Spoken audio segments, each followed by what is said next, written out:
Hi,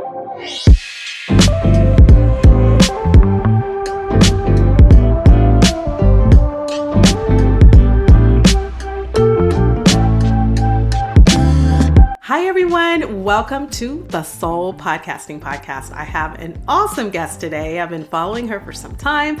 I have Megan Dougherty. She is the author of Podcasting for Business, How to Create a Show That Makes a Bottom Line Difference for Your Company, and is a digital marketing strategist with a background in online business development. She's the co-founder of a podcast production agency that specializes in creating profitable shows for small businesses and creating podcast networks, as well as expert coaches and consultants. So in 2021, One Stone Creative developed the Business Podcast Blueprint, which we will talk about today. It's a framework for creating and optimizing podcasts for measurable business value. We're going to talk about all of this, but first off, I just want to welcome you to the show, Megan. Thank you so much for bringing your expertise and your time here on the show. It's such a pleasure to be here. Thank you so much for having me. I've been really looking forward to our conversation. I love it. I'm so excited. I want to, because I know that you're bringing so much to the podcasting game here, and you are helping so many podcasters. So we're going to start first of all by hearing your background story, because I'm always interested. Like, how did you get into this, and like what pulled you into the podcasting world, and then what pulled you into wanting to serve others through podcasting? Well, I love it. It's kind of a funny story how I got into podcasting. I never set out to be a podcast producer. My background was in online business development, kind of digital marketing. That's where I spent the first part of my we'll call it my grown-up career. And I had left the company I'd been working at for 6 years. I was in my later 20s, and an old colleague reached out to me out of the blue. Someone I had worked at this company. She said, "Do you want to start a business together?" And I said, "With you, I'd love to. Let's do it." Yeah. And her background was in broadcast audio. She was a commercial DJ and audio sound engineer on the radio. And so we put our skills together. She had the audio experience and I had the digital marketing. And we started producing podcasts for business. And this was in 2017. Wow. And it really did start with, this is a person I want to work with more than this is a thing that I need to do. Yeah. And over the years, we started to develop more and more kind of information and strategy and methodology around podcasting. And that's how it began. Wow. So you hadn't always dreamt of becoming a podcast host or producer. This is just something that you stepped into because the opportunity was there. Exactly. The opportunity was there. And I think what I really I like running a small business. Okay. And I could probably have been equally happy doing other things, but, we really stepped into podcasting, learned a lot about it. And it's become just this endlessly fascinating industry to be a part of. So I still really enjoy it. Yeah. What do you love the most about podcasting?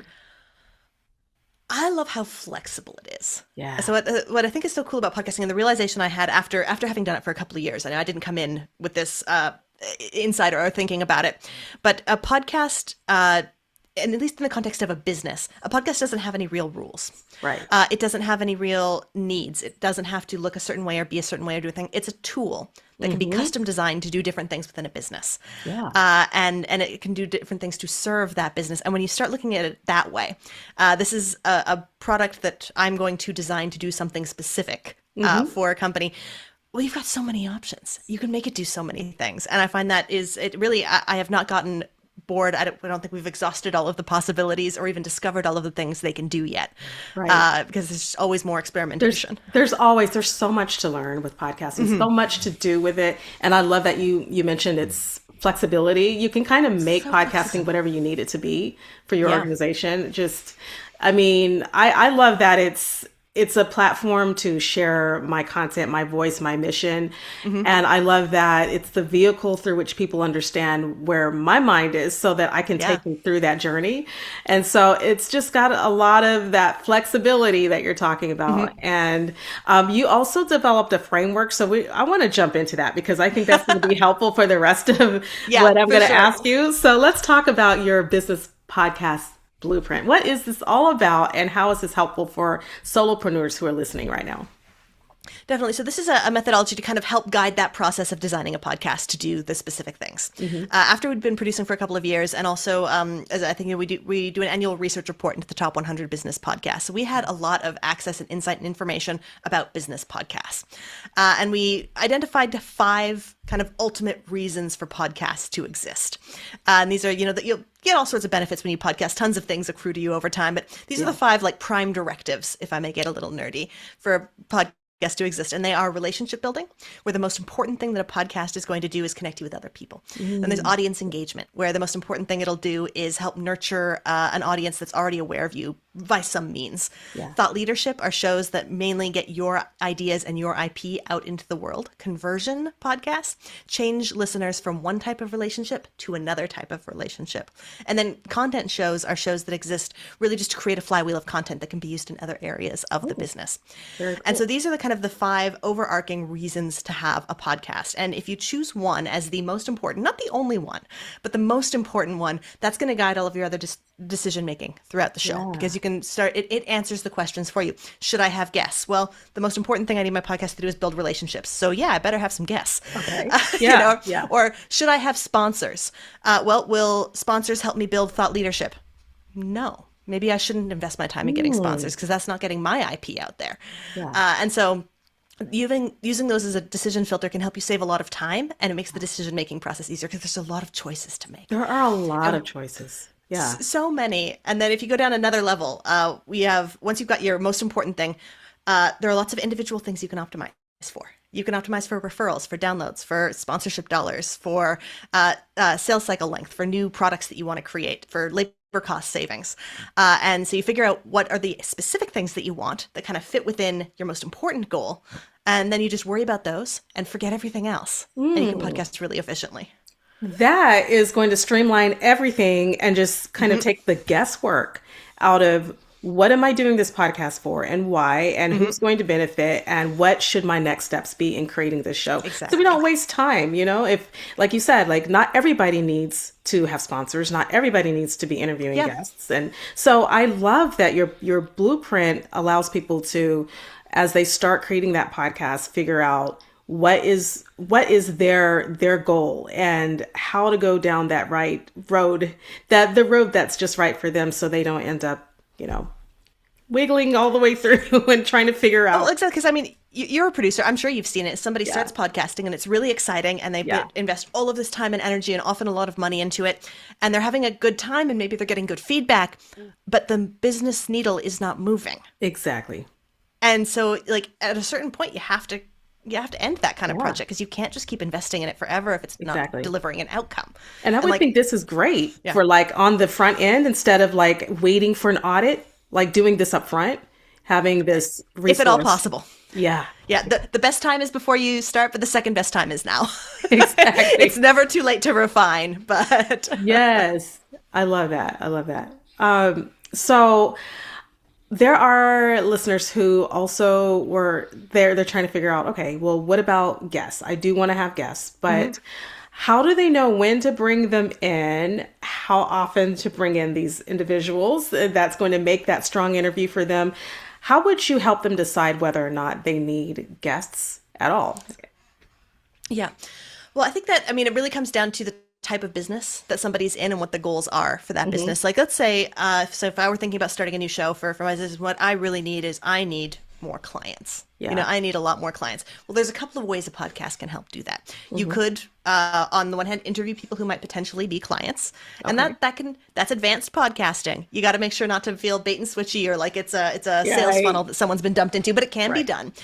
You can also have a podcast where you're talking to complementary business owners to build referral relationships.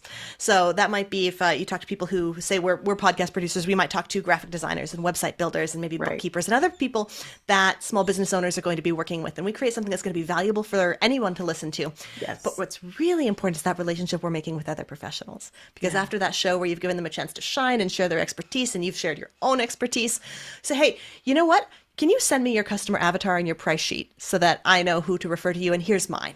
Yeah. And then you follow up, and then you keep building that relationship over time.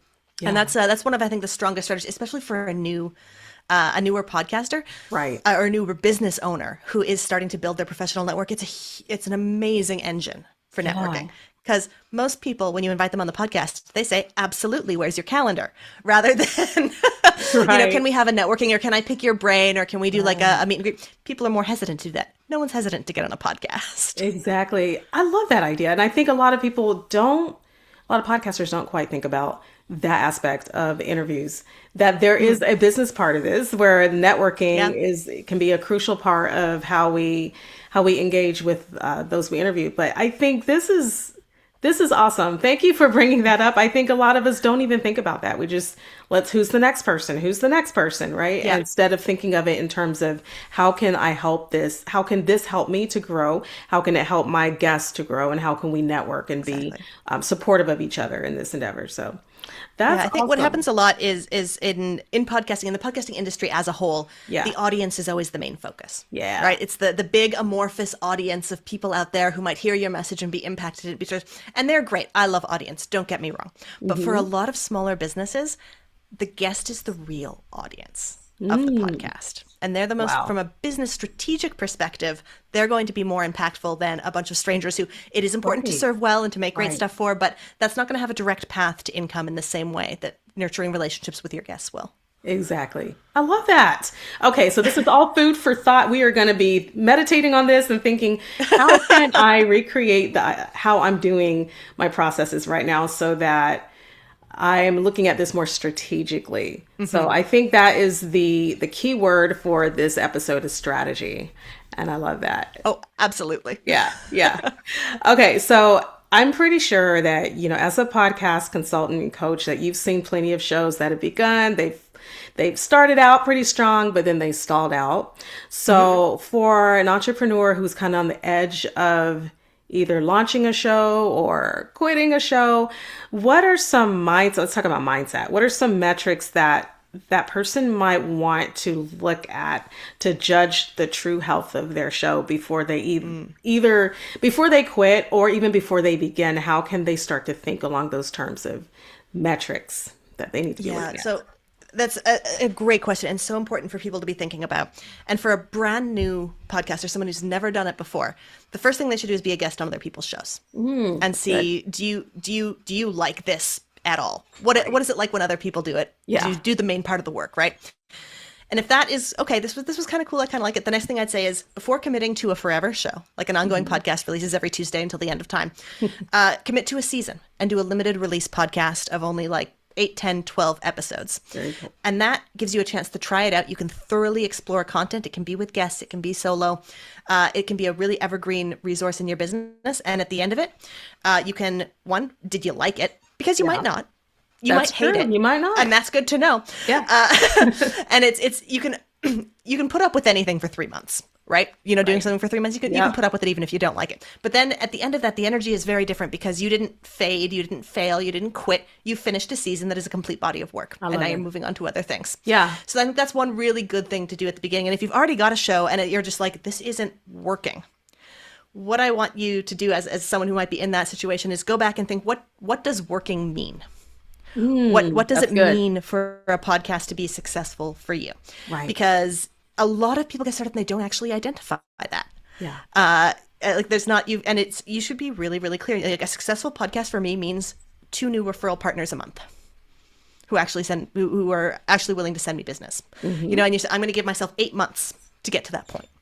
And see how it's going. And so set a clear, measurable goal and a timeline to meet that goal. And at the end of that timeline, if you're meeting it, amazing, you're winning at podcasting. Yeah. And if not, then you can either change your processes or, like, we're business owners. If it's not working, end it. Exactly. And I love that you talked about giving yourself a reasonable amount of time as well. Like not just shooting for the stars and hoping and wishing that you'll get 20 million downloads and, something so unrealistic, but we want to be the next, big podcaster, but we have to be realistic. And I love that you're really helping us to see, okay, how can we make these metrics something that match our lifestyle, something that we actually can work with and give ourselves a reasonable amount of time, 3 months or however amount of time that is, 1 season, see how it goes. If it doesn't work, it's okay. We finished our season and we did it. And so, and we didn't give up. And so I love that. all of that. It gives us that freedom to explore a little bit, but not have to be locked down forever. Exactly. Yeah. You want to have clarity. You want to know what success means, and you want to know under a reasonable time frame to achieve it. Because, like, you could probably become a top 100 podcaster. It's going to take every waking minute for the next 3 years. Right. I don't know if you have a business to run. I don't know if you want to devote that kind of time to it. Exactly. Exactly. Well, speaking on that, what would you say are maybe one or two, however many you can think of, misconceptions that new podcast hosts might have when it comes to measuring their success? Biggest one is probably that downloads are the most important thing to be paying attention to. Downloads can be useful. You want to keep an eye on them. Like, you want to know if they're going up or down, and if how the rate of change over time. That's all very useful. But for most business owners, there's not a direct line between downloads and business. Yeah. And I think the other big misconception, and this is the one, this drives me batty, I cannot stand this, is how am I going to monetize my podcast? Or is my podcast going to be monetized? How do I get sponsors? You run a business. You sell things. That is the monetization. That's the monetization. Your podcast helps you do it, not the other way around. Right. Unless you want to start a whole new business that is your podcast, which you can do if you want to. But I think that's a really big one. I feel like it's a lot of the advice built around that is really backwards for business owners, because you've already got a functioning business and products and services that you sell and offers that you make. Your podcast is only valuable if it helps you do that better. Yes. Yes. Thank you for clarifying the order in which we're to see things as entrepreneurs. Like, that is the order. You have the business. The podcast supports that business. And so if we see it that way and not wait on, waiting on the sponsors, waiting on that big, thing that's supposed to come down the pipeline, I think it's helpful for us to understand the order that our podcast is within our business ecosystem. So that's so super important. Well, do you have there's a lot of listeners here that are either new at podcasting, starting to launch, thinking about it, just kind of going over in their heads, like, should I do this? And can I do this? And I think already what you've shared so far has just been really encouraging to say, okay, yes, you can do this, but make sure you have strategy. Make sure that you know why and how to put these in place in the proper perspective. Are there any other words of encouragement or supports that you would love to offer on this show? Let's see. I think something else, especially if you're in the should I or shouldn't I category, something that can be a really valuable use of, say, an afternoon or a couple of days, is check out what your colleagues and your peers are doing with podcasting, because that's going to tell you a couple of things. One is, what does a normal or successful or interesting podcast in your space look like? That varies from industry to industry a lot. Speakers' podcasts are very different from bookkeepers' podcasts, and so getting a sense of what are the norms in my podcasting, because yes, you can break rules, you can do things differently, but a lot of these things are happening for a reason. So getting a sense of, what are the production values? What are the length? Are they guests? Are they solos? Having an understanding of the landscape that you want to enter into is going to let you make decisions about, following or being different a lot easier. Yeah. And I think the other thing is, just give it a go. Once you start up, if you kind of create your art and record a couple episodes and listen to them, there's no law that says you have to release them if you don't like them. That's true. You can try it and then say, this wasn't for me. I did it myself a couple weeks ago. I was like, I should really do a short form video show. I don't know what I was thinking. I hate video shows with myself. Like, I can't do that every week. What was I? But I tested. Those recordings will never see the light of day. But I have a lot more information now than I did when I began. Because of testing, and because you allowed yourself the permission to do the work. You said, okay, I'm going to try it, see how I like it. I don't have to release it, but at least I tried. Yeah. That's so cool. Okay, so I love that you're a go-getter and you try different things, see how it works. And that's really the epitome of being an entrepreneur, is we are trying things and just discovering what works for us and what doesn't. And I think there's really no shame. There's absolutely no shame in figuring this out along the way and helping others along the way as well. And I love that that's what you do, that you are figuring it out and helping others along the way. I'd love to know, just for fun, like, what do you do outside of your podcasting agency? What are you doing for fun these days? Ooh, let's see. Well, I have chickens, so I'm spending a lot of Ooh. time on chicken husbandry. Oh, wow. Now that's fun. Yeah, I live in a Sounds like place a lot that of allows work, you to though. have backyard chickens. Less than you'd expect after the initial setup, but so I take care of my birds, and I love fiber crafts, so I'm doing a lot of crochet right now, Oh, trying fun. to learn how to do that. Okay. Have you made anything specific when you crochet? I made a blanket.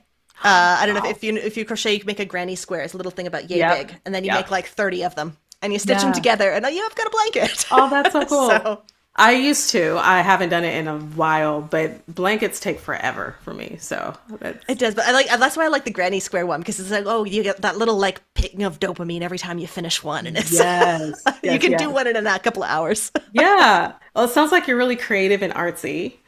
Thank you. So, yeah. I try. Yeah. That's so cool. Okay. Well, then I want to know, so if those who are interested in learning to podcast or starting podcasting or just want some framework or some solution, how can they reach you? What do you offer our listeners and how can they reach you? Well, I'm going to do a shameless plug Yeah. for Podcasting for Business, which I've got right here. You can get a digital copy Whoa. for free at podcastingforbusiness.com.